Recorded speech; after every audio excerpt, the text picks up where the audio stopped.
جائیں گے ایمان کا سودا نہ کریں گے مر جائیں گے ایمان کا سودا نہ کریں گے مر جائیں گے ایمان کا سودا نہ کریں گے مر جائیں گے ایمان کا سودا نہ کریں گے جنت میں مسلمان کوئی جا نہیں سکتا جنت میں مسلمان کوئی جا نہیں سکتا جنت میں کوئی جا نہیں سکتا مسلمان کوئی جا نہیں سکتا جب تک میرے سرکار اشارہ نہ کریں گے یا نبی کرم فرمانا یا نبی نظر کرم فرمانا یا نبی نصر کرم فرمانا اے حسنین کے نانا اے حسنین کے نانا حسنین کے نانا اے حسنین کے نانا اے حسنین کے نانا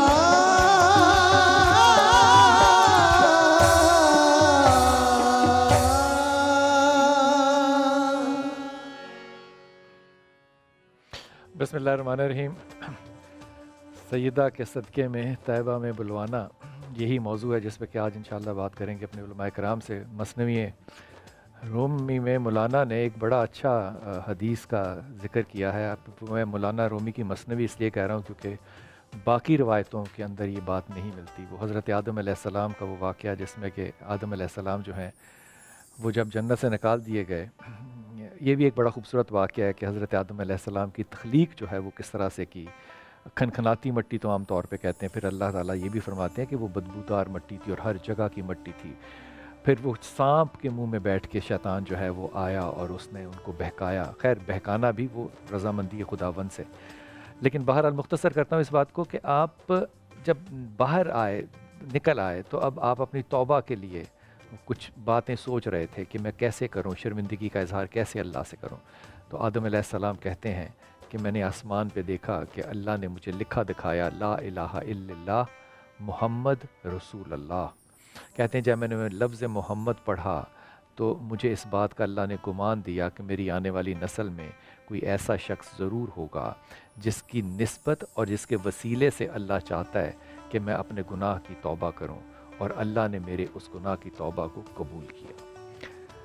جو لوگ میری طرح دیر سے دین کی طرف آتے ہیں یا کمزور ہوتے ہیں، وہ لوگ عام طور پہ جب بخاری اور مسلم پڑھتے ہیں تو ان کے اندر ایسی حدیثیں بہت کم ہیں جو کہ واقعات ہوں یا بنی اسرائیل کی روایتیں ہوں، تو لیکن وہ لطف لینے والی جو باتیں ہوتی ہیں وہ وہی ہوتی ہیں جن کو کہ عام فہم زبان میں ہم سیکولر لینگویج میں کہتے ہیں کہ فلسفے کی بات ہے یا میٹافزکس کی بات ہے۔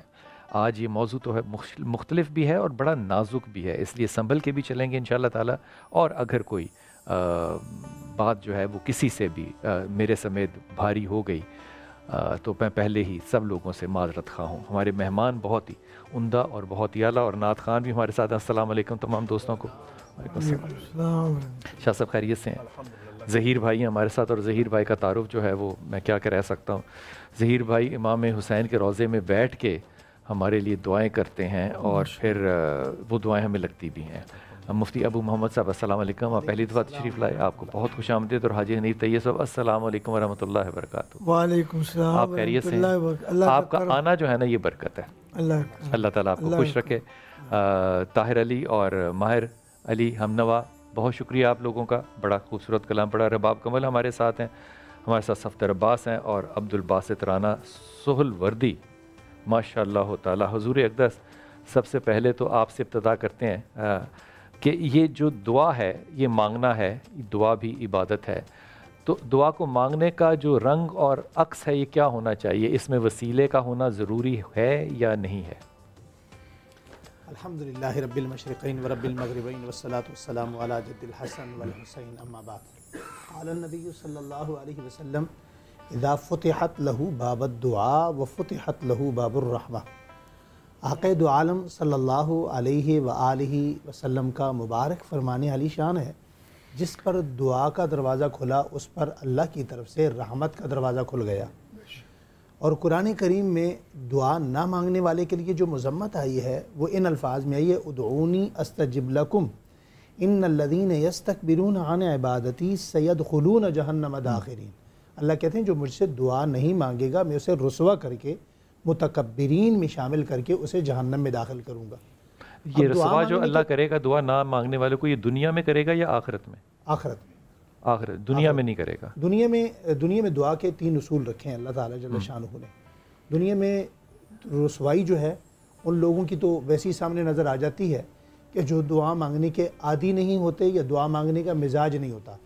دوسرا، ہمارے ہاں جو دعا مانگی جاتی ہے لیکن وہ شاید ابو محمد culture اگر wise- تجربہ دیکھیں تو ہم نے ان تمام لوگوں کو بڑا باعزت دیکھا ہے جن کے ہاں دعا کا تصور بھی نہیں ہے، جی جی لیکن اللہ تعالیٰ نے ان کو دنیا میں بڑی عزت دی ہے۔ جی جی اس چیز کا تعلق آخرت سے ہے، اچھا، اس رسوائی کا تعلق آخرت سے ہے، دنیا سے کیونکہ نہیں ہے۔ متصل بات فرمایا جہنم داخرین، اس ٹھیک۔ جہنم کا ذکر ہے۔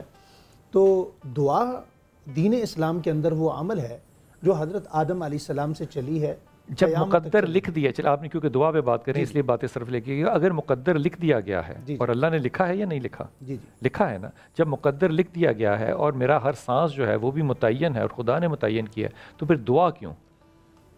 مقدر کا دعا کے ساتھ کوئی تعلق نہیں ہے، دعا کا مقدر سے تعلق نہیں؟ مقدر سے تعلق نہیں۔ کس سے مقدر- تعلق ہے؟ میں عرض کرتا ہوں، مقدر یہ ہے کہ اللہ جل شانہ نے رزق لکھ دیا ہے، ساری چیزیں لکھ دی ہیں۔ تو میں بڑھانے کی اب دعا نہیں کر سکتا؟ اب اس کو بڑھانے کی جو دعا ہے، دعا کا تعلق بڑھانے سے نہیں ہے، دعا کا تعلق برکت سے ہے۔ اب رزق کی جو برکتیں ہیں وہ اللہ نے دعا میں رکھی ہیں، رزق کا جو سکون ہے وہ اللہ نے دعا میں رکھا ہے۔ رزق بہت دیکھیں، سارے لوگ برکت کھاتے یہ ہیں۔ ہے کہ میرے پاس 1 کلو چاول ہوں اور وہ 20 لوگ کھا لیں، جی یہ برکت ہے۔ جی جی لیکن اگر میں 2 کلو چاول کی دعا کروں تو وہ نہیں کرنی چاہیے مجھے؟ 2 کلو کی دعا کرنی چاہیے، تو یہ تو لیکن بڑھانے کی دعا ہے نا نہیں- پھر۔ میں عرض کر رہا ہوں، دعا نہیں ہوگی تو رزق کروڑوں میں بھی ہوگا، برکت نہیں ہوگی۔ رزق نہیں، وہ ایک الگ بات ہے کہ برکت نہیں ہوگی۔ میں تو یہ کہہ رہا ہوں کیا مقدر اگر لکھا گیا ہے تو پھر میں دعا نہ کروں؟ پھر دعا کیوں ہے؟ کیوں؟ نہیں، دعا کا تو کیا اللہ اپنے لکھے کو بدلے گا؟ تقدیر دعا سے بدلتی ہے۔ اللہ اپنے لکھے کو بدل دیتا ہے؟ اللہ اپنے لکھے کو، تقریر 2 قسم کی ہے، ایک تقدیر جامد ہے، ایک تقدیر ساکت ہے۔ ایک تقدیر وہ ہے ان کہ کا حدیث میں کہیں ذکر نہیں ہے دونوں کا۔ موت آنی ہی آنی ہے۔ ہاں، میں عرض کر لیکن رہا ہوں، اللہ اس کو آگے بھی بڑھا سکتا ہے، اللہ اس قیامت کو- کو بھی بڑھا سکتا ہے۔ دیکھیے میں عرض کر رہا ہوں، بنی اسرائیل کے خوبصورت صحابی سے واقعہ، کہا ابھی اللہ نے کہ میں 500 ابھی سال آپ- بڑھا دوں گا۔ جی ابھی آپ فرما رہے تھے نا کہ کچھ چیزیں ہمارے فلسفے سے تعلق رکھتی ہیں۔ اب وہ واقعہ آپ کو حضرت موسیٰ علیہ السلام والا چونکہ لمبا ہے، آپ نے کئی مرتبہ پڑھا ہوگا، سنا ہوگا، سنایا ہوگا، ہم تو ماشاءاللہ بہت عرصے سے آپ کو سنتے بھی ہیں۔ تو وہ واقعہ ہے کہ ایک بندے کے حصے میں اس نے پوچھا کہ میرے حصے میں کتنا رزق باقی ہے، قلیل ہے۔ تاکہ میں جی قلیل ہے، میں دنیا سے چلا جاؤں، رخصت ہو جاؤں۔ اسے کہا گیا کہ اتنے دن کی روزی روٹی اس کی باقی ہے۔ جب اسے فرما دیا گیا کہ اتنے دن کی روزی روٹی ہے، اس نے کہا میں اکیلے کیوں کھاؤں گا، فقر میں زندگی گزار رہا ہوں۔ اب جب اسے روزی روٹی مل گئی اس کے 1 ہفتے کی، اس نے سب میں تقسیم کر دی۔ دوبارہ جب کافی عرصے بعد دیکھا گیا تو وہاں لنگر چل رہا تھا، تو اللہ جل شانہ نے اس کو دعا کی برکت سے، یہ صدقہ یہ دعا ہے، زکوٰۃ دعا ہے، عبادت دعا ہے۔ اب دعا کے صرف یہ سٹائل نہیں ہے کہ آپ ہاتھ اٹھا یہ فرما دیجئے، اگر میں اس بات کو آگے بڑھاتے ہوئے کہ دعا کے اندر کیا وسیلہ ہو سکتا ہے، دیا جا سکتا ہے؟ وسیلے کے بغیر دعا ہے ہی نہیں، وسیلے کے بغیر دعا ہے ہی نہیں۔ وسیلے کے بغیر دعا ہے ہی نہیں۔ اب درود پاک اول آخر پڑھنے کا حکم ہے، حدیث میں ہے، شریعت اسلامیہ کا قانون ہے، اصول ہے کہ آپ درود نہیں پڑھیں گے تو آپ کی دعا معلق ہو جائے گی، اوپر جائے گی نہیں۔ تو وسیلے کے بغیر دعا کیسے قبول ہو سکتی تو ہے؟ اس کا مطلب جو نان مسلمز ہیں وہ دعا نہیں کر سکتے کیونکہ ان کے پاس درود نہیں ہے۔ وَإِن كَانُوا مِن قَبْلُ يَسْتَفْتِحُونَ عَلَى الَّذِينَ كَفَرُوا، اللہ نے قرآن کا، یہ تو نصوص ہے نا، جی، نص قطعی ہے، نص قطعی میں یہ بات بیان فرما دی کہ یہ لوگ میرے حبیب جو آپ کے سامنے بیٹھ کر انکار کر رہے تھے نا، یہ کافر اس لیے ہو گئے، لیکن دعائیں تو کہ اللہ یہ ان کی بھی آپ- قبول کرتا ہے نا۔ یہ آپ کے وسیلے سے، میں عرض کر رہا ہوں، یہ کافر اس لیے ہو گئے کہ آپ کے آنے سے پہلے یہ آپ کا وسیلہ دے کر ہم سے رزق لیتے تھے، برکتیں مانگتے تھے۔ آپ آ گئے تو انہوں نے آپ کا وسیلہ چھوڑ دیا، انکار کر دیا۔ یہ کافر اس لیے ہو گئے۔ وسیلے کا انکار شریعت کا انکار ہے، وسیلے کا انکار قرآن کریم تو کا جو انکار ہے۔ وسیلے کو نہیں مانتے کیا وہ شریعت کا انکار کر رہے ہیں؟ یہ بہت لیکن بھاری بات نہیں کر دی؟ میں عرض کر رہا ہوں، نجدیت کی فالوئنگ آج بھی موجود ہے، نجدیت کی فالوئنگ پوری دنیا میں آج بھی موجود ہے، کسی نہ کسی پیمانے میں، اگرچہ وہ بولتے نہیں ہیں، سامنے آتے نہیں ہیں، لیکن وہ کس چیز کا انکار کریں گے؟ مثال کے طور پر مجھے ایک بندے نے کہا جناب میں وسیلہ قرآن پاک میں دکھائیں۔ میں نے کہا جی قرآن پاک میں ہے لیکن آپ کو نظر نہیں آئے گا۔ کہنے لگے جی اس کا حدیث میں ذکر ہے۔ میں نے کہا چلو آپ حدیث نہیں مانتے، آپ یہ بتائیں، میں آپ سے کہتا ہوں کہ اللہ آپ کو مدینے لے جائے، کہتے ہیں آمین۔ میں نے کہا آپ کی برکت سے اللہ مجھے لے جائے، کہتے ہیں آمین۔ میں نے کہا آپ اپنی برکت پہ تو آمین کہہ رہے ہیں، آپ وہاں کی برکت کا انکار کر رہے ہیں۔ اچھا، آپ یہ اس آرگومنٹ حاجی صاحب آپ اس بارے میں کیا رائے رکھتے ہیں؟ بسم اللہ الرحمن الرحیم والصلاۃ والسلام علیک یا سیدی یا رسول اللہ صلی اللہ علیہ وسلم۔ اللہ تعالیٰ جزائے خیر دے، بہت اچھا ٹاپک دین کو سمجھنے کے لیے آپ نے کیا ہے۔ اس میں کوئی شک نہیں کہ اگر دعا کرنے والے کو اپنی دعا مقبول کروانی ہے تو پھر وہ وسیلہ اس میں ضرور ڈالے گا۔ حضرت نے جو آپ کے سامنے حدیث شریف پڑھی، اس کے راوی سیدنا فاروق اعظم رضی اللہ تعالیٰ عنہ ہیں۔ فرماتے ہیں کہ جس نے درود پہلے درود نہیں پڑھا دعا سے اور بعد میں پھر نہیں پڑھا، اس کی دعا معلق بین السماء والارض ہوگی، اس لیے پڑھنا چاہیے۔ ابھی جو ہم قوالی سن رہے تھے، ہم ابھی مولانا نے مثال دی، اس میں کیا ہوتا، ہم ایک دوسرے کے وسیلے سے، ایک آدمی نے آج مجھے فون کیا مدینہ شریف سے، جی میں نے کہا فلاں بندہ بہت بری حالت میں ہے، آپ جانا اور روضہ رسول پہ حاضری دینا اور سیدنا امیر حمزہ رضی اللہ تعالیٰ کے مزار پر بھی حاضری دینا اور اس بندے کی صحت یابی کے لیے دعا مانگنا۔ تو دعا میں حاضری میں وسیلے کی بات ہے۔ ابھی حسنین کریمین کے حوالے سے، خاتون جنت کے حوالے سے اس وقت بات ہو رہی تھی کہ ہمیں بلایا جائے وہاں، تو ظاہر ہے کہ یہ پوری دنیا کا پریکٹیکل۔ تو حاج صاحب پھر سوال یہ پیدا ہوتا ہے نا، میں ابھی شاہ صاحب کی طرف نہیں جا رہا، کہ جو لوگ وسیلے کے تصور کو نہیں مانتے وہ بھی تو پکے مسلمان ہیں نا، ان کو ہم کمزور مسلمان تو نہیں کہہ سکتے، یا ان کو شرکیہ بات تو نہیں کہہ سکتے، یا ان کو کفر کا فتویٰ تو نہیں لگا سکتے نا، تو پھر وہ کس منطق کے تحت نہیں مانتے؟ کیونکہ کفر کا فتویٰ لگانے کو تو بہت زیادہ شریعت نے محتاط رویہ اختیار کرنے کا مجھے آپ سب کو حکم دیا ہے۔ 90 ریزن 99 ریزن ہونا اگر، لیکن ایک ریزن بھی اس کے ایمان پر ہونے کی دلیل کے طور پر موجود ہو تو ہمیں اپنے کف لسان کرنا چاہیے۔ کس بات پہ وسیلے کو نہ ماننے والے نہیں مانتے، یہ سوال کر رہا ہوں آپ سے۔ نہیں، میں یہ عرض کر رہا ہوں کہ وسیلہ نہ ماننے والے، وہ کہتے ہیں کہ خدا سے آپ براہ راست ہاں وہ تو تقریباً تمام باتوں پر وہ یہ کہتے ہیں جب خدا کہہ رہا ہے کہ ریپ نہیں مانگو، ہے اس لیے میں ان کو ریپ کر رہا ہوں۔ نہیں، خدا وہ کہتے ہیں نا کہ خدا نے کہا ہے مانگو، ہاں تو نہ مانگنے والے سے ناراض بھی ہوتا ہے تو مانگو، اور نہ مانگنے والے کو ایک وعید بھی سناتا ہے، تو ہمیں مانگنی چاہیے۔ لیکن خدا نے کہیں یہ نہیں کہا۔ ایک نابینا صحابی تھے، بخاری شریف کی فرمائیں ٹھیک، آپ جی، بینا ہی نہیں تھی، پریشانی میں زندگی گزار رہے تھے، بارگاہ رسالت میں حاضر ہوئے، حضور نے ایک طریقہ کار بتا 2 دیا، رکعت نماز پڑھ، دعا مانگ اور یہ مانگ کہ مجھے نبی کے وسیلے سے عطا فرمائے، بخاری اور ٹھیک، اس صورت میں اس کی بینائی بحال واپس ہو بھی گئی۔ آ گئی۔ تو اس لیے پوری دنیا کا یہ نظام چل رہا ہے، باقی ضد اور ہٹ درمی کا تو کوئی جواز نہیں ہے۔ نہیں وہ عقائد کی بات ہے، ضد ہر ڈرمی تھوڑی ہے، عقائد ہے نا ان کے تھوڑی اپنے۔ سی یہ میں مثال آپ کی اس بلڈنگ میں 15ویں منزل پہ آیا ہوں، جی یہ لفٹ وسیلے کے طور پر موجود نہ ہوتی تو میں آ سکتا تھا۔ ہاں اب اگر آپ مجھے جاتے وقت کہیں کہ لفٹ خراب ہے، آپ اتر کے جائیں، تو لفٹ کو وسیلہ ہے، اس کو جب آپ بیچ سے کاٹ دیتے ہیں۔ جی ان وسائل کا ذکر کرنا اور دعا کے وسیلے کا ذکر کرنا، یہ مقابلتاً 2 آرگومنٹس بنتے نہیں آپس میں۔ وقفے پہ جانا، میں وقفے سے واپس آؤں گا اور یہ انشاءاللہ تعالیٰ بات کروں گا۔ پہلے تو یہ شاہ صاحب آپ سے سوال 2 چھوڑ کے جا رہا ہوں، یہ فرما دیجیے کہ اگر مقدر لکھ ہی دیا گیا ہے تو پھر دعا کی ضرورت ہے ہی کیوں؟ اور اگر دعا مقدر بدل ہی نہیں سکتی تو پھر یہ راستہ اللہ نے کھولا کیوں ہے؟ ایک تو پھر جب ہم جیسے کہ پڑھ رہے تھے سیدہ کے صدقے میں ہم کہہ رہے ہیں کہ ہمیں یہ عطا ہو جائے، تو کیا یہ کہنا شرکیہ جملہ ہے یا بدعتی جملہ ہے؟ اگر ہمارے باقی بھائی اس کو بدعت سمجھتے ہیں تو ہم کیوں نہیں سمجھتے؟ واپس آ کے انشاءاللہ اس پہ بات کرتے ہیں۔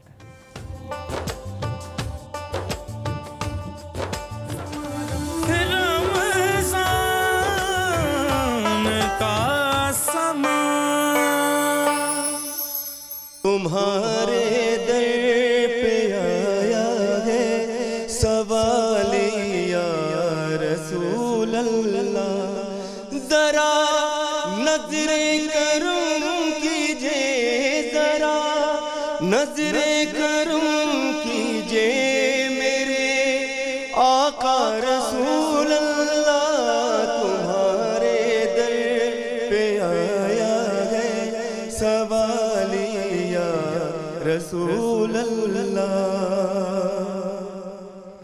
سنا ہے بھیک ملتی ہے جہاں آپ کے در سے، سنا ہے گھر سخاوت کا چلن ہے آپ کے گھر سے، تو پھر رہ جائے کیوں خالی، تو پھر رہ جائے کیوں خالی میرا کاسا رسول اللہ تمہارے در پہ آیا ہے، سوالی یا رسول اللہ۔ او گھٹن میرے گناہوں کی مجھے سونے نہیں دیتی، مگر مایوس الفت آپ کی ہونے نہیں دیتی، ہے رحمت آپ کے در کی، ہے رحمت آپ کے در کی میرا یا رسول اللہ تمہارے در پہ آیا ہے، سوالی یا رسول اللہ۔ اور کشادہ ہوگی دو عالم سے میری تنگ دامانی، قسم اللہ کی ٹھکرا دوں میں تخت سلیمانی، اگر حسنین کا دے دے، اگر حسنین کا دے دے مجھے صدقہ رسول اللہ تمہارے در پہ آیا ہے، سوالی یا رسول اللہ۔ اگر حسنین کا دے دے، اگر حسنین کا دے دے مجھے صدقہ رسول اللہ تمہارے در پہ آیا ہے، سوالی یا رسول اللہ۔ میلاد مصطفیٰ تیرا جب میں مڑاواں گا، ماہ شعبان وچ ہر سال سارا گھر سجاواں گا، آوے نوروز خوشیاں دا، آوے نوروز خوشیاں دا، میرے گھر وچ سما ہوئے، مولا میرا بھی گھر ہوئے، اتھے علمان ہوئے، مولا میرا بھی گھر ہوئے، اتھے علمان دی چھاں ہوئے۔ سلامت رہے، سلامت رہے، سلامت رہے۔ کیا بات ہے، کیا بات ہے، کیا بات ہے، کیا بات ہے۔ پتہ نہیں یہ لوگ 8 مارچ کیوں مناتے ہیں جبکہ ہمیں ویسے ہی اللہ تعالیٰ نے اتنی اچھی خواتین دی ہیں، وہ ماؤں کی صورت میں ہو، بیٹیوں یا بہنوں کی صورت میں۔ کمال بات ہے، کمال۔ ایمانداری سے بتاؤ، اس کو پکڑنا مشکل تھا نا؟ پکڑا ہی نہیں جا سکتا تھا یار۔ کمال بات ہے، کمال بات ہے، کمال بات ہے۔ حضور اقدس آپ پہلے اپنا حصہ ڈالیں پھر میں سوال کی طرف آتا ہوں۔ یہ دعا ہے کیا؟ بسم اللہ الرحمن الرحیم، اللہم صلی علی محمد وعلی محمد وعجل فرجہم الشریف۔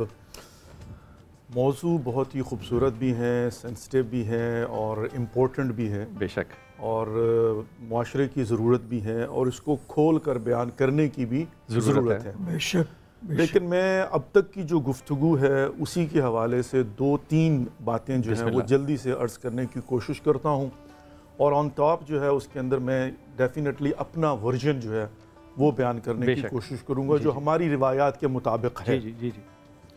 اور آٹومیٹکلی یہ جو قصص ہیں، جتنے بھی واقعات ہیں، ان کے اندر ڈیفینیٹلی کنفیوژنز کو دور کرنے ہی کا در حقیقت وسیلہ ہوتا ہے۔ بے شک، بے شک۔ سب سے پہلے یہاں سے شروع کرتے ہیں کہ حضرت آدم علیہ السلام جب ان کی خلقت ہو گئی، وَإِذْ قَالَ رَبُّكَ لِلْمَلَائِكَةِ إِنِّي جَاعِلٌ فِي الْأَرْضِ خلیفہ، جب پروردگار نے اعلان کر دیا، ملائکہ نے اعتراض کیا، اور پروردگار نے انی عالم ما لا تعلمون کہہ تو دیا، لیکن اس کے بعد کیا ہوا تھا؟ وَعَلَّمَ آدَمَ الْأَسْمَاءَ كُلَّهَا ثُمَّ عَرَضَهُمْ عَلَى الْمَلَائِكَةِ فَقَالَ أَنبِئُونِي هَؤُلَاءِ إِن كُنتُمْ صَادِقِينَ۔ پروردگار نے اسماء کا علم حضرت آدم علیہ السلام کو دیا اور ثم عرضهم بعین ہی ملائکہ کے سامنے پیش کیا اور کہا کہ اگر تم اپنے دعوے میں سچے ہو اور اگر تم کینڈیڈیٹ ہو اور تمہیں میرے کینڈیڈیٹ پر اعتراض ہے تو تم بھی بتاؤ کیا ہے کیا نہیں ہے۔ انہوں نے کہا لا علم لنا الا ما علمتنا، ہاتھ کھڑے کر دیے کہ آج اتنا کمپیوٹر کی طرح فیڈ کر دیا، اتنا ہی پتہ، اپنی مرضی سے ہم کچھ سوچ نہیں سکتے۔ حضرت آدم علیہ السلام نے وہاں پر کیا کیا تھا کہ جس کی وجہ سے وہ مسجود ملائکہ اور خلیفۃ اللہ قرار پائے؟ وہ کیا تھا کہ اللہ رب العزت نے جو آسمان پر لکھے ہوئے اسماء دکھائے اور جو جاب ڈسکرپشن تھی حضرت آدم کو پتا تھا، تو حضرت آدم علیہ السلام نے اسماء کو دیکھا اور استنباط اور استدلال کیا۔ وہ کیا تھا؟ ڈیڈکشن کی۔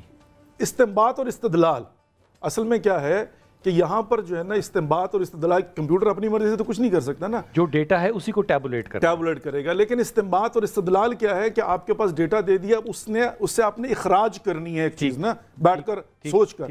حضرت آدم علیہ السلام نے اسماء کو دیکھا اور دیکھنے پر کہا پروردگار میں جانتا ہوں کہ میرا جاب یہ ہے کہ میں تیرا تعارف دنیا کو کرواؤں، اور اسماء کیا تھے؟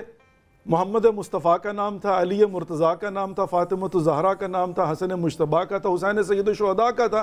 تو پروردگار نے، حضرت آدم نے کہا پروردگار تیری معرفت کروانی ہے، تو نے مجھے یہ اسماء دکھا دیے، اب میں دنیا کو بتاؤں گا کہ محمد کو دیکھ کے پہچانو محمود کیسا ہے۔ ہائے ہائے ہائے ہائے ہائے ہائے ہائے ہائے، سبحان اللہ یار کیا بات ہے، محمد کو دیکھ کے پہچانو محمود کیسا ہے۔ علی کو دیکھو علی العالی کیسا ہے، فاطمہ کو دیکھو فاطر السماوات والارض کیسا ہے۔ تو یہاں پر جب حضرت آدم علیہ السلام نے امام حسن اور امام حسین کے حوالے سے تعارف کروا دیا، اب بن گئے مسجود ملائکہ، ٹھیک ہو گیا۔ اب یہاں پر ہم یہ کہتے ہیں کہ انہی کے صدقے میں تو در حقیقت حضرت آدم علیہ السلام کو خلافت الہیہ ملی ہے، اسی پر تو فوقیت ہے۔ آپ کی روایتیں یہ کہتی ہیں، ہماری روایت یہ کہتی ہے، پورا قصہ جو ہے نا وہ یہ ہے۔ اچھا، اس کے بعد حتیٰ یہ بھی ہے کہ یہ اسماء بعد میں بھی نور کی صورت میں لکھے ہوئے حضرت آدم کو دکھا بھی دیے گئے تھے، وہ ایک الگ سٹوری ہے، لیکن آگے چلتے ہیں۔ آگے چل کے اب آپ کے سوال کا سمپل سا جواب کہ اس کے بغیر کیا ہو سکتا ہے، حضرت آدم کی سنت کو دیکھیے کیا ہے۔ اب جب حضرت آدم نے ترک اولا کیا، ہم اس کو گناہ نہیں کہتے، معصیت نہیں کہتے، ہم یہ کہتے ہیں ترک اولا کیا، تو اس پر جب حضرت آدم علیہ السلام نے، در حقیقت اس میں بھی یہ تھا کہ حضرت حوا کہیں اور تھی، حضرت آدم کہیں اور تھے، تو حضرت آدم کا رونا جو ہے، جہاں پر وہ دوری بہشت تھیں، وہاں پر بی بی حوا کی بھی دوری جو ہے تنگ کر رہی تھی حضرت آدم علیہ السلام کو۔ اب گریہ ازاری ہے، تو پروردگار نے فیصلہ کیا کہ اب حضرت آدم علیہ السلام کی دعا کو قبول کر کے اس مصیبت سے نجات دے۔ جبرائیل آئے، کہا یا نبی اللہ، یا نبی اللہ، یاد ہے پروردگار نے آسمانوں پر لکھے ہوئے نام دکھائے تھے؟ کہاں یاد ہے؟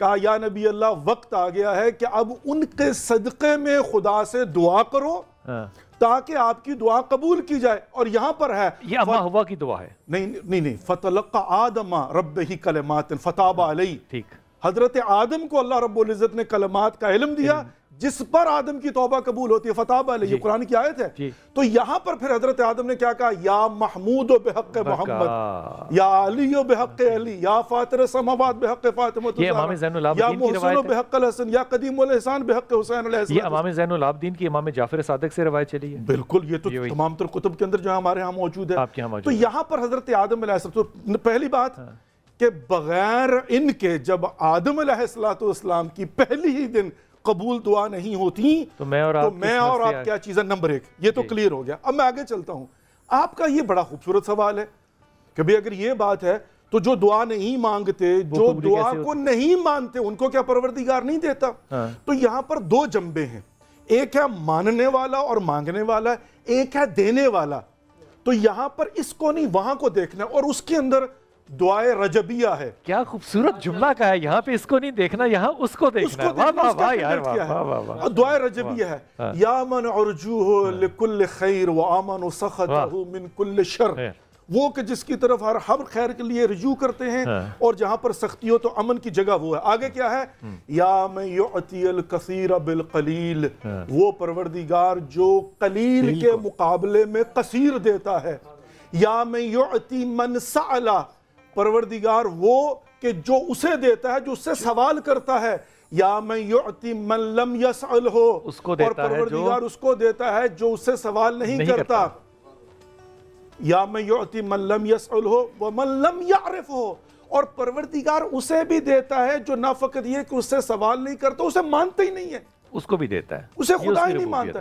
تو یہاں پر رزق کا ان کے پاس ہونا کہ جو نہیں مانتے یہ ہو گیا. لیکن تیسری بات بھی مجھے بھی تھوڑا پورا وقفے سے پہلے جو ہے نا ٹائم نہیں میں باقاعدہ ڈرتا ہوں. تیسری بات اب یہاں پر آ جاتا ہے معاملہ کہ دعا کے منکر ہم نہیں ہیں، وسیلے کے منکر بھی ہم نہیں ہیں. پھر ڈر کہاں پر ہے؟ ڈر کہاں پر؟ دیکھیں کچھ تھوڑا سا جو ہے نا گریس پیریڈ اور تھوڑا سا ہمارے دوسرے بھائیوں کو جو اس پر اعتراض کرتے ہیں ان کو بھی دے دیجیے حق نا. وہ بھی جو ہے نا قرآن پاک میں اللہ رب العزت نے بت پرستوں کی مذمت کی ہے، شرک ہے.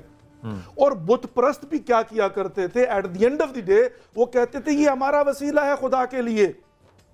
تو وہاں پر آ کر یہ لوگ جو ہے نا ہمارے بھائی وہ کہتے ہیں کہ بھائی ابراہیم علیہ السلام کی ساری کہانی ہے اس میں. بالکل بالکل ٹھیک ہو گیا. تو فرق کیا ہے؟ فرق یہ ہے کہ ان کا کہنا اور ان کا ڈر یہ ہے، میں سمجھتا ہوں کسی حد تک وہ صحیح بھی ہیں، کہ یہاں پر وہ فارمولے کے منکر نہیں ہیں، وہ امپلیمنٹیشن کے منکر ہیں. کہ یہاں پر اگر خدا کی بارگاہ میں وسیلہ بنانا ہے تو خدا کے منتخب کو بناؤ، اپنی مرضی سے نہ بناؤ. بہت اعلیٰ یار، کیا بات ہے، کیا بات ہے، کیا بات ہے، کیا بات ہے، کیا بات ہے. ہر کسی کو دیکھ کر اپنے نہ بنا لو، خدا کے جو منتخب ہے انہی کو بناؤ. معذرت کے ساتھ مثال دی ہم نے ایلیویٹر کی، آپ نے بھی کہہ دیا. اب یہ جو نا وسیلے کے زمرے کے آرگومنٹ نمبر ایک ہوگی. نمبر دو، یہاں پر بیٹھ کر ہمیں کلیریفائی کرنا ہوگا. بہت اچھی بات. اگر میں کہتا ہوں کہ میں ان سے مانگ رہا ہوں تو کیا انہی سے مانگ رہا ہوں یا ان کو وجیہن عند اللہ سمجھ کے مانگ رہا ہوں؟ تو یہاں پر وَمَن يُعَظِّمْ شَعَائِرَ اللَّهِ فَإِنَّهَا مِن تَقْوَى الْقُلُوبِ. ہمارے لوگ یہ کہتے ہیں ہم ان کی تعظیم کرتے ہیں. بھائی ان کی تعظیم کرنا ان سے مانگنا نہیں ہے. ان کی تعظیم کرنے میں اور ان سے مانگنے میں فرق ہے. جب یہ فرق کلیئر ہو جائے گا میں نہیں سمجھتا ہوں کہیں پر. بہت اچھی بات. حضور اقدس صاحب نے دو ٹوک مجھے سیدھا سیدھا سمجھا دینا ہے کہ اگر مقدر لکھ دیا گیا ہے، یا تو کہیں نہیں لکھ دیا گیا، اگر مقدر لکھ دیا گیا ہے تو اللہ نے کوئی اس میں کمی پیشی تو نہیں چھوڑی، پھر دعا کا دروازہ کھلا رکھا کیوں ہے؟ بسم اللہ الرحمن الرحیم.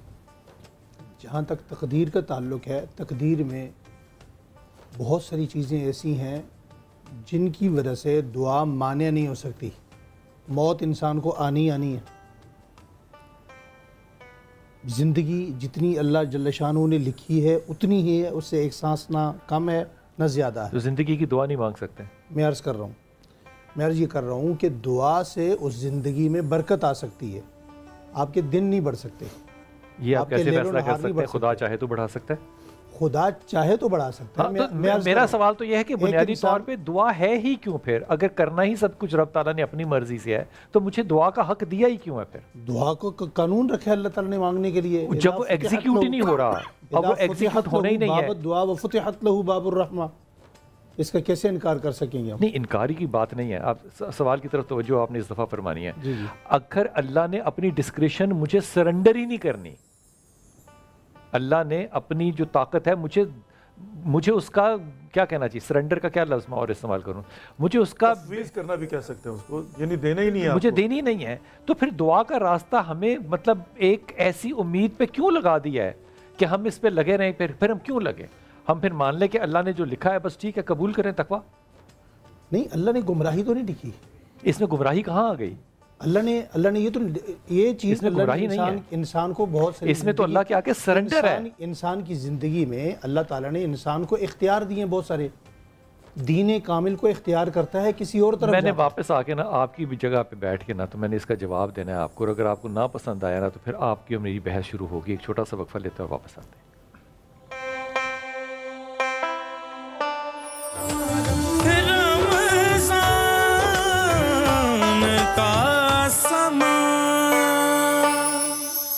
تو بنجتن کا غلام ہوں میں، غلام ابن غلام ہوں میں، کا غلام ہوں، مجھے عشق ہے تو خدا سے ہے، مجھے عشق ہے تو رسول سے، یہ کرم ہے سارا بطول کا، میرے منہ سے آئے مہک صدا، میں جو نام لوں تیرا جھوم کے، میں تو پنجتن کا غلام، شاست حسین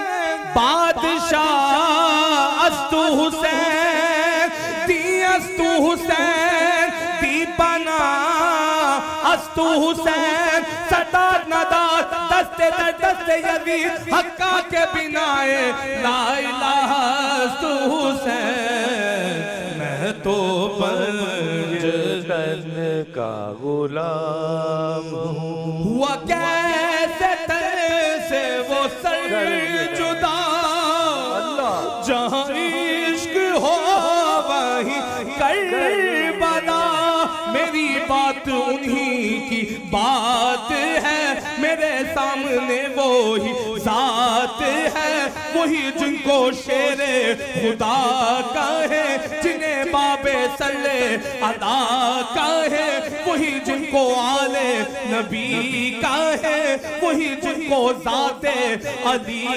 علی علی کہے، وہی پختہ ہے، میں تو خاک ہوں، میں تو پنجتن کا غلام، بسم اللہ۔ مجھ پہ کتنا نیازی کرم ہو گیا کہ دنیا کہنے لگی پنجتن کا گدا، اس گھرانے کا جب سے میں نوکر ہوا تو سب سے اچھی میری نوکری ہو گئی، میں تو پنجتن کا غلام، میں قمر ہوں شاعر بے نوا، میری حیثیت ہی بھلا ہے کیا، وہ ہے بادشاہوں کے بادشاہ، میں ہوں ان کے در کا بس ایک گادا، میرا پنجتن سے ہے واسطہ، میرا نسبتوں کا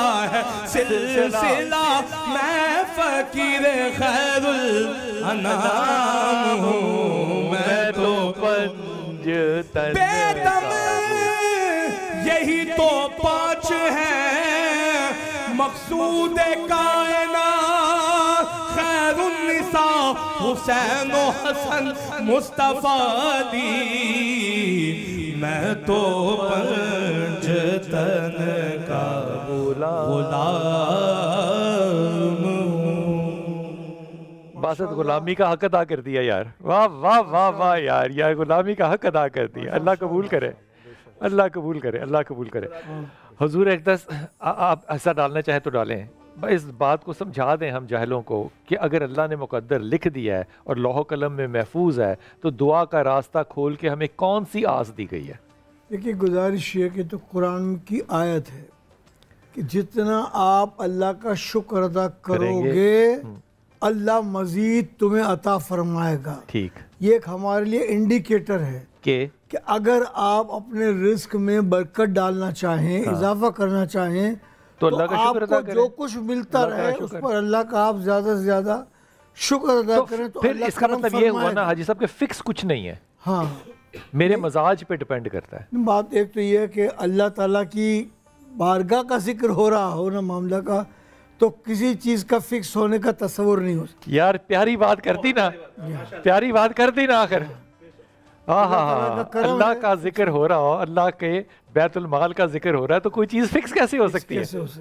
واہ واہ واہ واہ واہ۔ انبیاء کے پاس بھی فرشتے گئے نا روح قبض کرنے کے لیے، ان واپس جاؤ چلے جاؤ، اور کہا کہ یہ تو تھی اللہ، اور کہاں اجازت لے کے آنا ہے، جب آؤ تو اجازت لے کے آنا۔ اللہ نے بالکل کہا کہ اس بندے کے پاس جب بھی جاؤ اجازت لے کر ہی جانا۔ شاہ صاحب آپ اس پہ کوئی رائے دینا چاہیں گے؟ پہلے بلال بھی اصل میں مسئلہ پتہ کیا ہے، ہم بعض اوقات جو ہے نا چیزوں کو مکس کر جاتے ہیں۔ اگر موت کے ٹاپک ایک سیکنڈ ہے جائیے، طاہر شرفی بڑی مشکل سے ہمیں ملے ہیں، بسم اللہ، طاہر بھائی سے بات کریں۔ طاہر بھائی السلام علیکم۔ وعلیکم السلام ورحمۃ اللہ۔ خیریت سے ہیں آپ؟ جی الحمدللہ، آپ خیریت سے ہیں؟ اللہ کا شکر ہے، اللہ کا شکر ہے۔ وہ زمزم اور کھجوریں آپ کی مل گئی ہیں ماشاء اللہ تعالیٰ؟ آپ کے اور آپ کے تمام مہمانوں کو سب کو جو ہے میری طرف سے السلام علیکم۔ ہمیں بھی انتظار رہے گا زمزم اور کھجور کا۔ سر ہمیں بھی نہیں ملی، وعدہ ہی ملا ہے صرف۔ اچھا حافظ جی یہ فرمائیے کہ آپ کے ہاں تصور وسیلہ کیا ہے؟ کس چیز کو وسیلہ سمجھتے ہیں اور کہاں سے بدعت یا کفر یا شرک شروع ہو جاتا ہے؟ دیکھیے بسم اللہ الرحمن الرحیم، نحمدہ ونصلی ونسلم علی رسولہ الکریم۔ بات یہ ہے کہ اللہ تبارک و تعالیٰ نے تو خود قرآن کریم میں فرما دیا وَلِلَّهِ الْأَسْمَاءُ الْحُسْنَى فَادْعُوهُ بِهَا، تو اللہ کے خوبصورت ناموں کے ساتھ، اللہ کے ناموں کے ساتھ دعا کرنا اور ان ناموں کے ساتھ اللہ سے طلب کرنا، اس کا تو اللہ نے خود جو ہے ہمیں حکم دیا ہے۔ اور پھر اس کے بعد اگر ہم دیکھتے ہیں تو جتنے بھی ہمارے اہل اللہ ہیں، اکابرین ہیں، انہوں نے کبھی اس بات سے انکار نہیں کیا کہ آپ قرآن کریم کی تلاوت کے بعد دعا مانگے، آپ نوافل پڑھ کے دعا مانگے۔ تو یہ سارا کیا ہے؟ ایک ہے کہ آپ کسی فرد کو سمجھ لیں کہ وہ عطا کرنے والا ہے، اور ایک ہے کہ آپ اللہ کی ذات سے مانگے۔ قرآن کریم پڑھ کے آپ سورہ یاسین پڑھتے ہیں، ذات اللہ ہی سے مانگتے ہیں، سب اللہ ہی کی ذات سے مانگ رہے ہیں، لیکن کسی کا صدقہ دے دینا، کسی کا وسیلہ دے دینا، کسی کا واسطہ دے دینا کہ اللہ تو مجھے نبی کے صدقے میں عطا کر، تو مجھے فلاں کے صدقے میں عطا کر، مانگ تو اللہ سے ہی رہے ہیں، اور وہ جو وسیلہ ڈالا ہے وہ بھی اللہ سے ہی مانگے گا۔ تو اس کا تو دیکھیں بلال بھائی کسی نے انکار نہیں کیا ہے۔ دیکھیں درود شریف ہم پڑھتے ہیں جب، اور پھر مولانا قاری طیب صاحب رحمۃ اللہ علیہ نے کہا کہ سورت اخلاص جو ہے وہ آپ پڑھ کے وہ ہدیتاً بھیج دیں سیدہ فاطمۃ الزہرا کی خدمت میں، اور اللہ سے یہ دعا کرتے ہیں کہ ان تک پہنچا دیں، وہ اپنے بابا سے دعا کے لیے آپ کے لیے عرض کر دیں، اور آپ کے جو ہے ان کے بابا اللہ سے آپ کے لیے دعا کر دیں۔ تو یہ دعا کا اور وسیلے کا اصل میں ہمارے ہاں مفہوم و مطلب ہی جو ہے وہ بالکل مختلف کر دیا گیا ہے۔ جب اللہ خود کہہ رہا ہے وَلِلَّهِ الْأَسْمَاءُ الْحُسْنَى فَادْعُوهُ بِهَا، صلاۃ الحاجہ کیا ہے، قرآن کریم کی تلاوت کیا ہے، درود شریف کیا ہے، تو آپ ہر وہ نیک عمل جو کرتے ہیں، بعض اہل اللہ کا یہ وہ کہتے ہیں یا اللہ میرا کوئی ایسا عمل جو آپ کو پسند آیا ہو اس کے بدلے میں یہ آفت ٹال دے۔ وہ ڈاکٹر اسرار صاحب ہمیں کہا کرتے تھے، کہتے تھے ایک دفعہ کسی سے اپنی ضرورت کے لیے چیز مانگنا، مثال کے طور پہ پانی مانگنا ٹھیک ہے، دوسری دفعہ یاد دہانی کے لیے ٹھیک ہے، لیکن تیسری دفعہ مانگنا کسی سے وہ شرک ہے، کیا کہیں گے؟ بات یہ ہے کہ مانگنا تو اللہ سے ہے، جیسے رسول اللہ صلی اللہ علیہ وسلم نے فرمایا کہ اگر تو آپ کے جوتے کا مفہوم میں عرض کر رہا ہوں تسمہ بھی ٹوٹ جائے تو بھی اللہ سے مانگنا ہے۔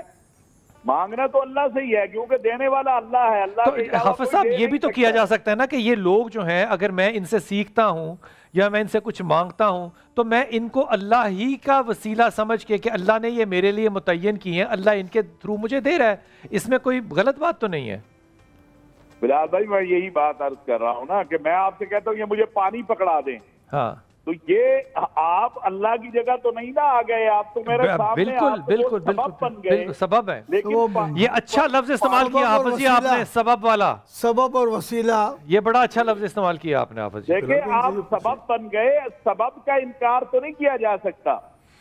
بہت اچھی بات کی، بہت اچھی بات کی حافظ صاحب، بہت شکریہ آپ کا، اللہ تعالیٰ آپ کو زندگی سلامتی دے، اور آپ جیسے سادہ بات کرنے والوں کو اللہ اور توفیق دے کہ وہ آپ کے اس نقش قدم پہ چلیں۔ حضور فرمارے آپ۔ میں سوال کرنا چاہ رہا تھا لیکن چلے گئے، کوئی مسئلہ نہیں ہے، کہ اصل میں بہرحال مبتلا بے مسئلہ ہے نا جی، اسی میں پھر یہ بھی ان سے پوچھ لیتے کہ اولیاء کرام کی قبور پر جا کر ان کو وسیلہ دینا خدا کی بارے میں شرک ہے؟ نہیں، کیونکہ یہاں موجود کوئی نہیں تو میں بات کو صرف پھیلا نہیں رہا تھا۔ حضور یہ فرما دیجئے کہ اب دعا کا جو حصہ ہے میں عرض کرنے لگا تھا کہ یہاں پر ہم چیزوں کو مکس کر جاتے ہیں۔ جی اچھا، مکس اس طرح سے کرتے ہیں کہ فار ایگزامپل موت کے حوالے سے، رزق کے حوالے سے سارے کے سارے ڈفرنٹ ڈپارٹمنٹس ہیں، ان کو سمجھنے کے لیے ہمیں محمد مصطفیٰ صلی اللہ علیہ وآلہ وسلم کی احادیث اور ائمہ علیہ السلام کی روایات کو دیکھنا ہوگا، وہ جو ہے ان چیزوں کو کھول کھول کے بیان کرتے ہیں۔ کیسے؟ بعض اوقات یہ بھی ہوتا ہے کہ ایک فارمولہ دے دیا گیا ہے اور اس کی جو ڈیٹیلز ہیں نا، جیسے کہتے ہیں نا کہ آپ کلپ کرتے ہیں تو اس کے اندر پھر ایک چیپٹر کھلتا ہے، چیپٹر کے اندر چیپٹر کھلتا ہے. اب الکتاب ہے، اللہ کے نزدیک لوح محفوظ ہے، لوح محفوظ میں پروردگار نے سارا کچھ لکھ دیا ہوا. لیکن یہ بھی روایت ملتی ہے کہ عندہ الکتاب، اللہ کے نزدیک الکتاب ہے. یمحو ما یشاء، جب چاہتا ہے وہ اس میں سے مٹا دیتا ہے، وہ یثبت، جب چاہتا ہے اس میں شامل کر دیتا ہے. اللہ ہے نمبر ایک. نمبر دو، امام صادق علیہ السلام کا فرمان ہے کہ لوگ دنیا میں اکثریت وہ ہیں جو اپنی موت نہیں مرتے، اقلیت وہ ہیں جو اپنی زندگی نہیں جیتے. اللہ اکبر. پوچھا ابن رسول اللہ اس کا مطلب کیا ہے؟ فرمایا کہ پروردگار نے کسی کو 70 سال عمر دے دی تو بہت سارے لوگ ایسے ہوتے ہیں کہ بعض گناہوں کی وجہ سے وہ 70 کو 50 پہ لے آتے ہیں، 20 سال ان کی عمر کو کاٹ دیا جاتا ہے ان کے گناہوں کی وجہ سے. وہ اپنی موت نہیں مرتے، موت ابھی 70 سال بعد آنی ہوتی ہے، جس کے اندر فار ایگزامپل سب سے بڑا گناہ جو ہے نا، گناہ کبیرہ زنا ہے. قطع رحمی جو ہے نا، اس موت، اس زندگی کو کاٹنے کا وسیلہ کینچی ہے در حقیقت. اچھا، غیبت جو ہے نا سب سے بڑی، اب بڑے گناہ ہیں کہ جو آپ کی عمر کو کاٹ دیتے، تو اس کا مطلب یہ ہوا کہ یہاں 70 سال فکس نہیں ہے. اور فرمایا کہ بہت ساری نیکیاں ایسی ہیں کہ جن کی وجہ سے پروردگار عمر کو بڑھا دیتا ہے. اس میں آن ٹاپ جو ہے وہ صلہ رحمی اور نماز شب ہے. ہمارے علماء بزرگان اولیاء خدا 90 95 سال تک زندہ رہتے ہیں. اس کی وجہ کیا ہوتی ہے؟ ان کی نماز شب کا بھی قضا نہیں ہوتا. دسترخوان ان کا بڑھاتے ہیں. اچھا، یہ دسترخوان کے حوالے سے صدقہ موت کو ٹال دیتا ہے. کتنے واقعات ملتے ہیں. حضرت موسیٰ علیہ السلام کے زمانے میں مشہور واقعہ جہاں پر بتا دیا گیا تھا کہ آج رات اس کی موت ہوگی، لیکن صبح موت کیوں نہیں ہوئی؟ اس لیے کہ رات کو آگے فقیر دق الباب کرتا ہے اور وہ کہتا ہے کہ بیوی تو ہے ہی، لیکن اس کو جا کر جو ہے نا صدقہ خیرات دے دوں. اس نے کہا اللہ تیری عمر حیات کرے، وہ لمبی عمر کرے. اس جملے کی اللہ رب العزت نے دعا لگا دی. ابو محمد یہ بات جو ہے یہ سمجھ میں تو آتی ہے. اب دوسری طرف اگر آئیے، میں اس کو یوں بھی سمجھوں، اگر آپ اجازت دیں، کہ اگر ہم جیسے جاہل لوگ جو ہیں، اگر وہ یہ بات مان لیتے کہ اللہ نے سب کچھ فکس کر دیا ہے اور اب دعا کا کوئی اثر نہیں ہے، تو پھر اس سے ایک نیا تصور، جو کہ ویسٹ نے ایک بہت بڑا تصور نکالا کہ خدا جو ہے اب اس کی ضرورت معاذ اللہ نہیں رہی، کیونکہ اس نے سب کچھ تو لکھ دیا، تو اب وہ کیا کرے گا. تو وہ جو ایک فلسفی تھی نا، جو میں اگر پنجابی میں اس کو تو جو چپیڑ پڑھنی تھی نا، وہ اس آرگومنٹ سے پڑھی ہے کہ اللہ جو ہے وہ جب چاہے جس چاہے وہ اپنی ربوبیت میں، وہ اپنے رحم میں، وہ اپنے قہار ہونے میں جو چاہے اپنا فیصلہ خود بدل سکتا ہے. حضور سوال یہ آپ سے، غیر نبی ہے ایک خاتون، وہ بھی خاتون سیدہ مریم، وہ کھڑی ہیں، جاتے کون ہے ان کے پاس؟ نبی اللہ حضرت زکریا علیہ السلام. وہ دیکھتے ہیں کہ ان کے کمرے میں بے موسمی پھل پڑا ہے. اب وہ اس پہ حیرت کرتے، کہاں سے؟ فلاں. کچھ نہیں کیا، پڑا ہے، بہت اچھی بات ہے. بیٹا تم جب عبادت سے فارغ ہو جاؤ تو مجھے بتانا، میں اس جگہ کھڑا ہو کہ کون سی دعا کروں گا جو دنیاوی طور پہ، طبی طور پہ ممکن ہی نہیں ہے کہ حضرت یا ان کے یہاں پیدا ہو جائے. اب آس دیکھیں وہ کیا، اور جب اللہ ان کو خبر دے رہے ہیں تو وہ کیا کہہ رہے ہیں کہ اللہ میں تو بوڑھا ہو گیا ہوں. تو بھائی دعا کے وقت آپ کو نہیں پتا تھا کہ آپ بوڑھے ہو گئے ہیں. حضور غیر نبی جا کے وہاں پہ جب دعا مانگ رہا ہے تو کیا یہ مقاموں کا ایک احاطہ نہیں بن جاتا کہ مقاموں کی برکت اور وسیلہ بھی ہو سکتا ہے، صرف لوگوں کا نہیں؟ ایسی ہے، بالکل ایسی ہے. آپ نے ماننی نہیں ہے میری بات، کیونکہ ہم نے بحث کرنی اور آرگومنٹ کرنا ہے. آپ جتنی بحث کرنی ہے نا، آپ مجھے تو آپ یہ محسوس نہیں کریں گے کہ میں کسی بات کو آپ کی بار بار ٹوکنے پر بھی ہائپر ہو رہا ہوں، یہ کوئی ایسی بات کر رہا ہوں. نہیں میں ایسا نہیں کروں گا. برحال میں عرض کرنے لگا ہوں، دیکھیے حضرت سیدنا فاروق اعظم رضی اللہ تعالی عنہ، نبی کریم صلی اللہ علیہ وآلہ وسلم موجود تھے. ان کے وسیلے کی دعا حدیث سے ثابت ہے کہ انہوں نے ان کے وسیلہ دے کے دعا مانگی. بالکل. آقا دو عالم صلی اللہ علیہ وسلم نے پردہ فرما لیا. اس کے بعد جب دعا کی ضرورت محسوس ہوئی بارش کی، عباس کو لے گئے، تو آپ نے حضرت عباس کو سامنے رکھ کر دعا مانگی.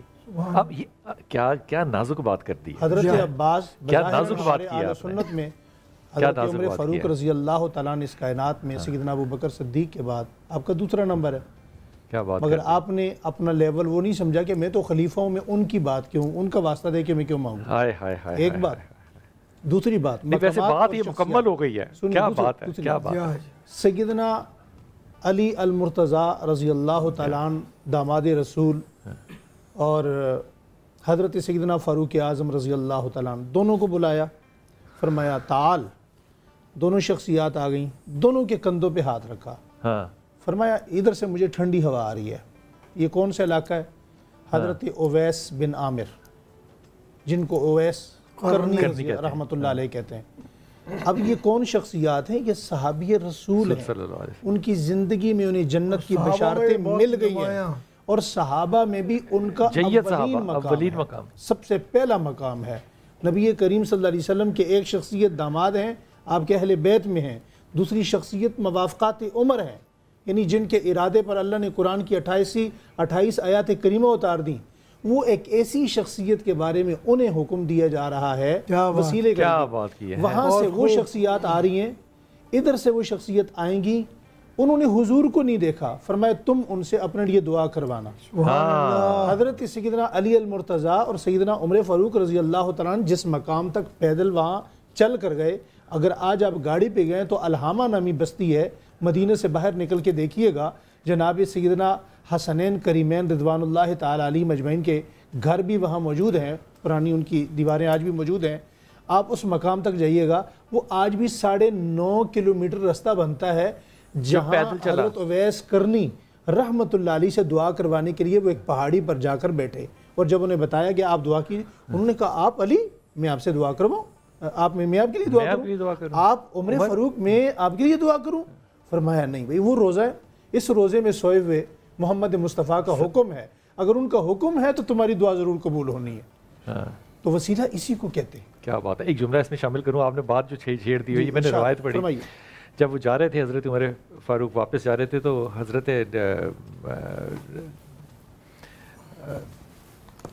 اویس قرنی جو ہیں وہ حضرت عمر خطاب سے پوچھتے ہیں کہ عمر کیا تو خدا کو جانتا ہے؟ یہ پوچھنے والا سوال ہے، پوچھنے والا خدا جواب ہے.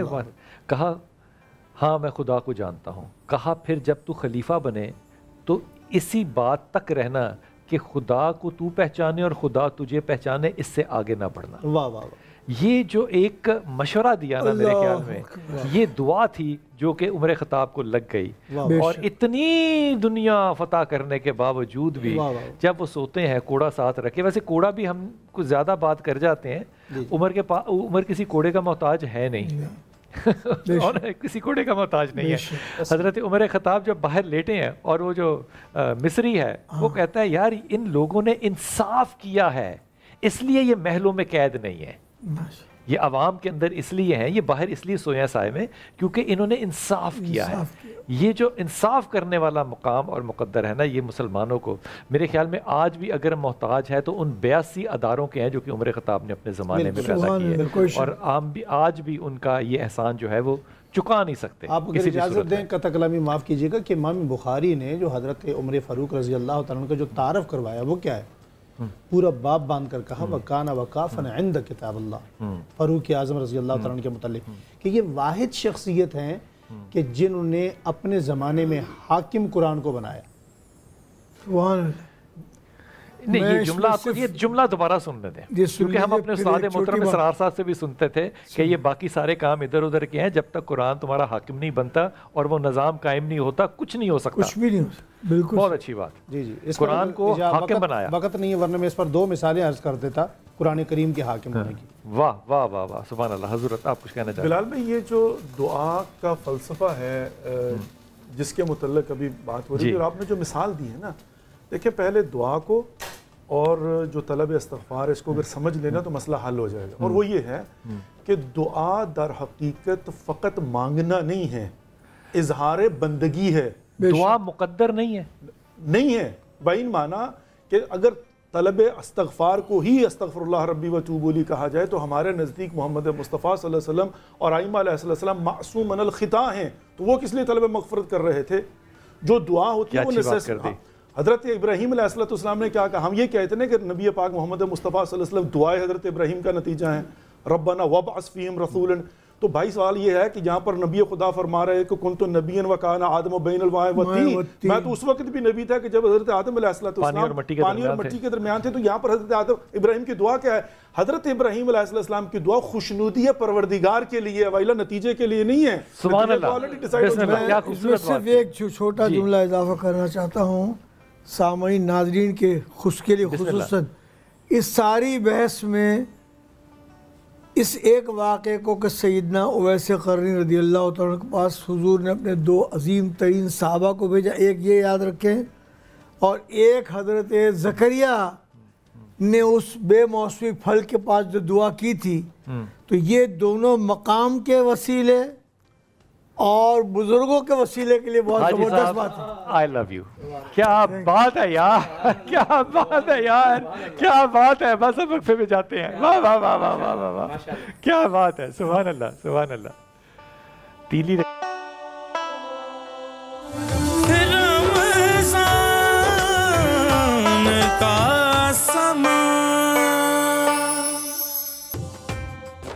بسم اللہ الرحمن الرحیم۔ ابو محمد بھائی، سب سے پہلے تو آپ کو بہت خوش آمدید، کیونکہ آپ پہلی دفعہ تشریف لائیں۔ دوسرا، میں آپ کی وجہ سے سب لوگوں کو ایک درخواست کر رہا ہوں کہ آپ اپنے نام اس طرح سے رکھا کریں جہاں سے پتہ چلے کہ آپ مسلمان ہیں۔ ابو محمد، اب ان کا اصل نام فاروق ہے، فیاض ہے، لیکن فیاض میں وہ جدت نہیں ہے، وہ محبت نہیں پیدا ہوتی جو کہ ابو محمد میں ہوتی ہے۔ اللہ آپ کو سلامتی دے۔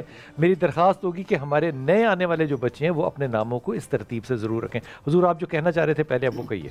بسم اللہ الرحمن الرحیم۔ دعا پر اور وسیلے پر ہماری بہت بحث ہوئی اور بات چیت ہوئی، اللہ قبول فرمائے، آمین۔ صرف اتنی بات عرض کرنی ہے کہ حضرت ظاہر حضور صلی اللہ علیہ وسلم کے پاس تشریف لائے اور فرمایا یا رسول اللہ میں عرض کرنا چاہتا ہوں۔ فرمایا مجھے جبرائیل علیہ السلام نے سب کچھ بتا دیا جو تم کہنا چاہتے ہو، لیکن تم پھر بھی کہو۔ فرمایا یا رسول اللہ 2 چیزیں چاہتا ہوں، اپنی زندگی میں سکون چاہتا ہوں اور یہ چاہتا ہوں کہ ہر دعا قبول ہو جائے۔ فرمایا جبرائیل علیہ السلام پاس کھڑے ہیں، وہ جواب بھی لائے ہیں۔ فرمایا اللہ نے کہا ہے تم اپنی زندگی میں تنہائیوں کی پاکیزگی۔ یا میرے مولا، کیا بات کر دی، واہ واہ واہ واہ واہ واہ واہ واہ واہ واہ۔ تم اپنی زندگی میں تنہائیوں کو پاکیزہ کر لو، پاکیزگی اختیار کرو، دعائیں بھی قبول ہوں گی اور زندگی میں سکون بھی۔ او یا اللہ، اب کہنے کی کوئی بات نہیں بچی۔ واہ واہ واہ۔ اللہ نے یہی حکم میری ساری امت کے لیے جاری کیا کہ جو بندہ بھی اپنی تنہائی پاک رکھے گا دعائیں بھی قبول ہوں گی اور زندگی میں سکون بھی ہوگا۔ ابو محمد نے آج آنے کا حق ادا کر دیا، خدا کی قسم۔ اپنی تنہائیوں کو صاف کریں، اپنی تنہائیوں کو پاک کریں۔ یہ جو بحثیں ہم کر رہے ہیں نا وسیلے کی، چھوڑ دیجئے۔ وہ جو ابھی اسلام نہیں آیا تھا، نبی پاک صلی اللہ علیہ وسلم کا ظہور بھی نہیں ہوا تھا، آپ ہی نے فرمایا وہ 3 آدمی جو اندر چلے گئے تھے اپنے دنیاوی کام بتا رہے تھے کہ اللہ میں نے یہ کام کیا، اللہ نے کیا کھسک جا پتھر، یہ ہو گیا کھسک۔ اللہ تعالیٰ رحمان اور رحیم ہے، ہم رحمت العالمین کی امت ہیں۔ بسم اللہ۔ واہ واہ واہ، ابو محمد کیا بات سنا دی۔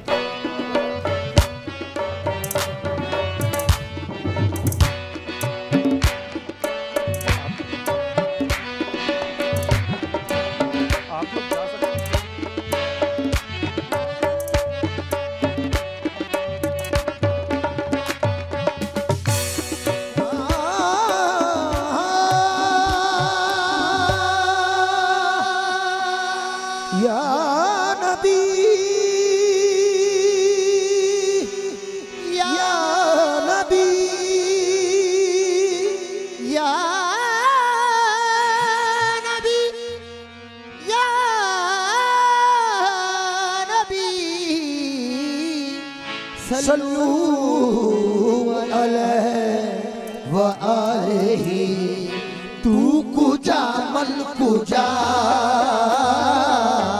تو کجا من کجا من کجا تو کجا من کجا من کجا تو کجا من کجا تو کجا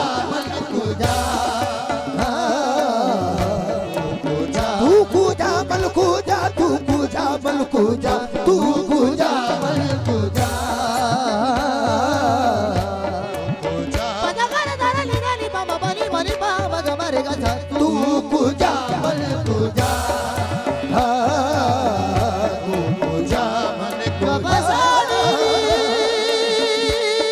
بابا بابا گما بنی بنی بابا گما بابا بابا گما بابا بابا گما بابا گما کرے ساتھ تو کجا من کجا تو کجا من کجا تو امیر حرم میں فقیر عجب تو امیر حرم یا رسول اللہ تو امیر حرم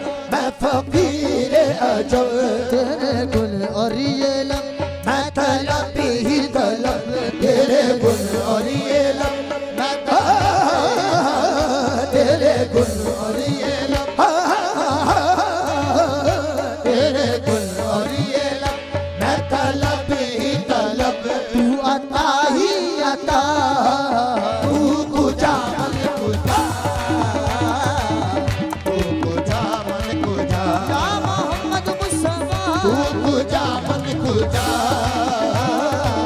تو کجا من کجا یا محمد مصطفیٰ تو کجا من کجا وہ الہام ہے جامع تیرا الہام ہے جامع تیرا الہام ہے جامع تیرا قرآن امام ہے تیرا قرآن امام ہے تیرا منبر تیرا عرش عمری منبر تیرا منبر تیرا عرش عمری یا رحمت للعالمین تو کجا من کجا تو کجا من کجا تو کجا من کجا اور تو حقیقت ہے میں صرف احساس ہوں تو حقیقت ہے میں صرف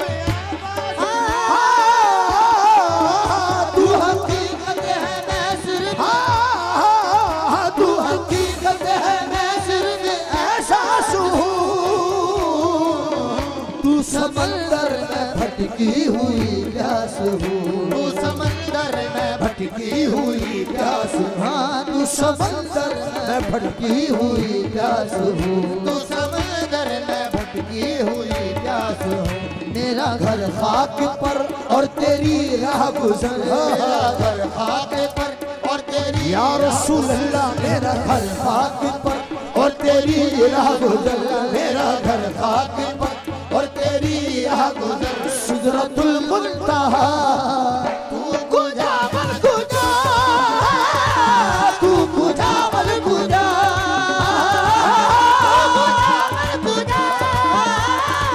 تو کجا من کجا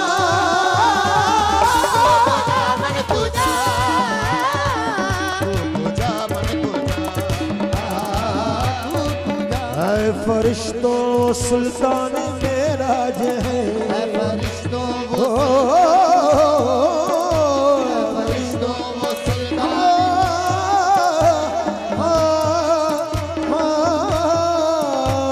فرشتوں وہ سلطان مری بگا سگمنی زانی بگارے زانی سن در در در در ساگا پادا ماما مانا ماما گرے